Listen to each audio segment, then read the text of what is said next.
Alright, welcome back to the channel, everyone. Now this is going to be a real talk video.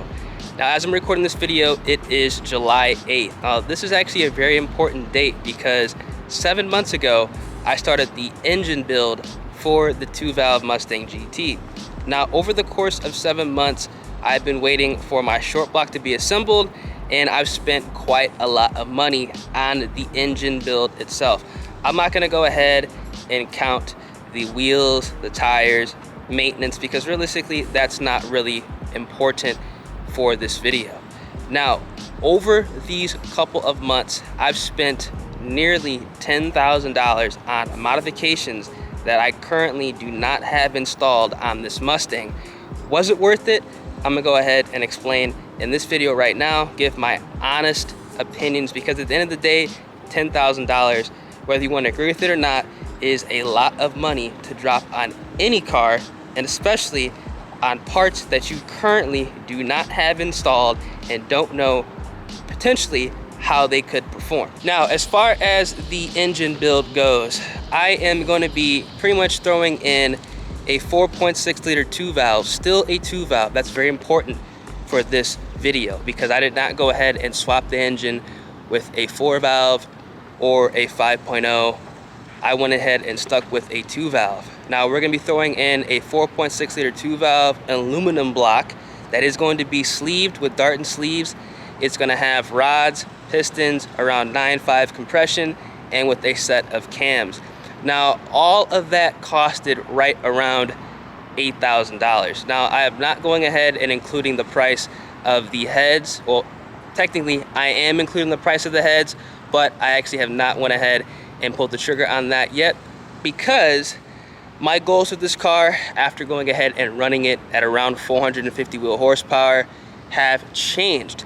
Now at the time of me actually going ahead and spending all this money on the car, I actually really did not race it at all at this power level. I literally just assumed, which is probably a, well, not really a bad idea because at the end of the day we all want more. I assumed that I wasn't going to be satisfied with the car at 450 wheel because at the time the car only made 400 horsepower. So I was like, okay, I want to go ahead and start an engine build to push 1,000 horsepower, but realistically I wanted to overbuild the engine just so I can steadily increase it as, you know, I want more power, aka start losing to some cars. So I want to have that security on this build. Now because of that, I didn't really go ahead and fully understand the potential and what this car could do at 450 wheel horsepower. Now I'm currently at $8,000 in modifications. This can very easily go up to $11,000 if I pull the trigger on a set of trick flow heads, which realistically I may or may not do, just because I don't know if I'm actually going to need that for the goals that I have for the car right now. Now actually going ahead and looking back at a couple things, I actually have spent $10,000 on this build. Some of the parts I do have, I actually am going to go ahead and include the intercooler because I did upgrade the intercooler on this car. It had a CX Racing intercooler. I upgraded to the Treadstone TR145 1,000 horsepower intercooler, which works wonders in this Texas heat. And I actually am going to go ahead and add the Weld S71 wheels that I don't have on the car right now, but when you go ahead and factor all those together, add it up, we're at actually over $10,000 in modification. Now, about 7 months ago, I had the opportunity to buy a complete running, forged, top to bottom, 2-valve long block from Freedom Parts Outlet. Now, if you guys don't know what Freedom Parts Outlet is, that's actually Mustang Lifestyle. The guy on YouTube, that's his company. I could have bought a complete running long block from him, and that would have been in the car by now. That was 7 months ago. This is very important because I actually went ahead and decided to go ahead and build my own block because when you're dropping, you know, $7,000, $10,000, you kind of want to be the person that goes ahead and does all of the sourcing. You kind of want to be the person that kind of monitors the install of everything. And I wasn't really willing to drop $7,000 on a completed running long block. It had like 500 miles on it, so pretty much it was broken in and sold. I was kind of skeptical. Obviously, the guy, he runs a business, he has a YouTube channel, he has a lot to lose. So realistically, I probably would not have gotten scammed, but that's a lot of money that I didn't want to take the risk on. I could have went ahead and bought a running long block. That long block, the only thing different from the one that's going into my car is it was an iron block and it had some ported PI heads and some different cams. Other than that, it was really the same thing. The compression was pretty much the same. I believe it was a 10.5. I'm running a 9.5 on the one that I'm throwing in. So it would have made a little bit more power with the 85, but at the same time, with the setup that I'm going with, I kind of have a little bit more leeway room. So I could have went that route 7 months ago and 110% had that motor in the car already. So should I have done that? Who knows? Let me know down in the comment section of this video. Now, the other plan of attack I could have went with this car, because I spent $10,000 on modifications, is I could have went with a Terminator swap. Now, 10K would have 110% got me the Terminator long block with the Supercharger, maybe even the T56 Magnum transmission with the whole dropout. Now, obviously, that's going to be a stretch. It probably would have costed around 12K to do that, but I could have 110% got the long block with the blower. Now, obviously, would I have put the Eaton Supercharger on this car? No, I would have just sold that. Could have made some money back from somebody trying to do an Eaton swap and probably thrown the money into, you know, fueling or whatnot. But at the end of the day, I 100% could have Terminator swapped this car, which would have been also a good idea. Now, I wanted to go ahead and keep this car a 2-valve. I wanted to be, you know, somebody that had a fast 2-valve, air quotes around fast 2-valve, kept it a 2-valve and didn't go ahead and do the normal swap. Now, after 7 months of pretty much waiting for a block that, you know, is not done yet, I kind of am second guessing that, because just like the running 2-valve long block I could have bought, I could have Terminated to swap this car and pretty much had it ready to go. So is waiting 7 months worth it to keep it a 2-valve? Or should I just went ahead and Terminator swap this car and realistically had a setup that could have made me, you know, 700 wheel horsepower all day?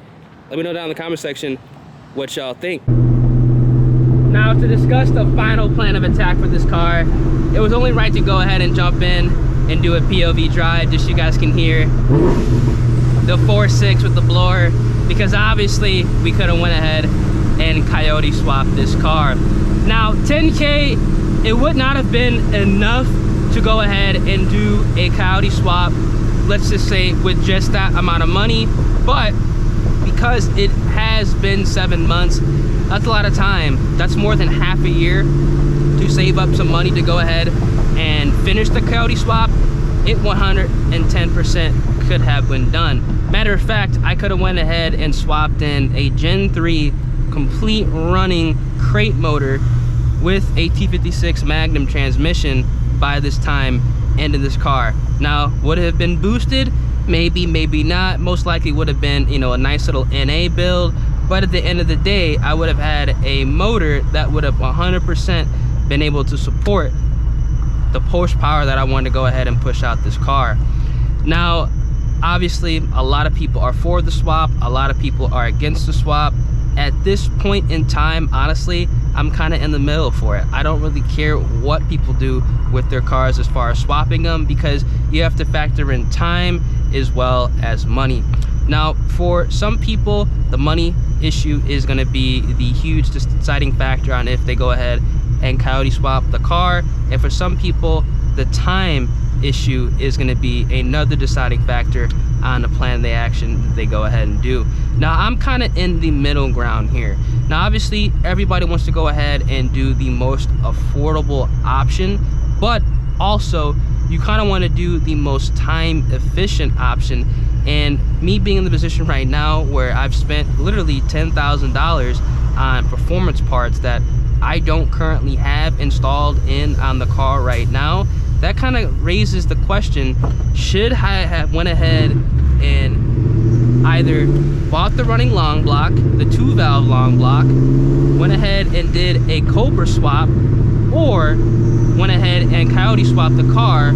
All three options would have 100% been done in the car by now, and I could have been at the power level 110%. Maybe not the Coyote swap, because that would have costed a little bit more. But realistically, 2 out of the other 3 options, I could have 100% been at the power level that I wanted to be at, which right now would have been around 600 to 700 wheel horsepower, and obviously turn it up as I lose races and when I want more horsepower. Let me know down in the comment section what you guys think. What would you guys have done in my situation? If you had $10,000 right now to just drop into a 4.6 car, 2-valve car, would you build the 4.6? Would you go ahead and do a Terminator swap, or would you go ahead and start a Coyote swap? I know you could probably get a Coyote swap done with the Gen 1 for 10K, but realistically, it's not really worth swapping a Gen 1 anymore into these cars. That's what I believe personally. If you're gonna do the swap, you need to go ahead and do either the Gen 2 for a boost or the Gen 3 for either boost or an NA build. That would have been the option I would have went with, because I had spent $10,000 and now I've pretty much waited 7 months since then. So yeah, that's the question, man. What would you guys have done? Now, honestly, honest to God, because it's been 7 months, I really do wish, because of the time that I've pretty much not really wasted, but the time that I've been waiting, I wish I would have bought the running 2-valve long block. Honestly, I think this is going to be the last build that I do. Technically, this is the first and last build that I do that I go ahead and piece a motor together from scratch. The next build that I do is 100% going to be something that if shit hit the fan, or if I wanted to go ahead and pull out the factory engine and throw in something, you know, stronger, it's going to be a platform that has companies that are selling completed short blocks, completed long blocks, so the downtime isn't as long, the downtime. But realistically, it's kind of ridiculous. I understand the supply chain shortages right now are kind of going ahead and messing with a lot of things, but 7 months is a long time, and it's still counting. Short block is not done, it's not in the car, and I'm pretty much just cruising the car and enjoying it how it is right now. I'm enjoying the car, don't get me wrong, I'm satisfied. I'm not making this as a negative video, I'm just being realistic here. I don't think waiting 7 months to build a 2-valve is worth it at all. I think you should probably try to find a running long block, a running